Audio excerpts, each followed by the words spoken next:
sur aussi ce sentiment de supériorité, parce que c'est aussi ce qui explique le fort attrait pour ce type de fonction. Beaucoup de gens, les coachs en général, je fais un profil type, bien sûr qu'il y a des exceptions, mais en gros, vous devenez coach à 40-50 ans. En général, c'est lié à une lassitude de son métier précédent.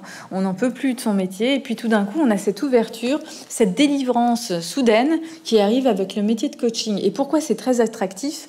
C'est parce que quand on bifurque, quand on change de métier ou de vocation, très souvent, il faut redescendre à l'échelle au niveau 0. Quand on fait un CAP boulanger, il va falloir revenir au niveau débutant. Mais là, quand vous devenez coach, vous avez toujours ce sentiment de supériorité. Vous allez aider les gens. Donc, les gens ont besoin de vous.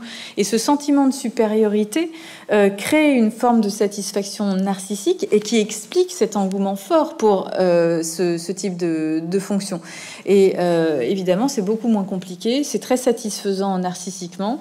Et donc, beaucoup de gens, évidemment, se précipitent là-dedans parce qu'ils changent de métier. Ils ne recommencent pas au niveau 0, mais ils recommencent encore plus supérieur par rapport au métier qu'ils exerçaient juste avant. C'est très pratique. Et en plus, vous avez l'impression d'être psy sans avoir passé les diplômes, sans avoir fait vos années de médecine, avec un salaire qui est beaucoup plus important que celui du jeune interne qui commence à l'hôpital. Donc, c'est tout bénef.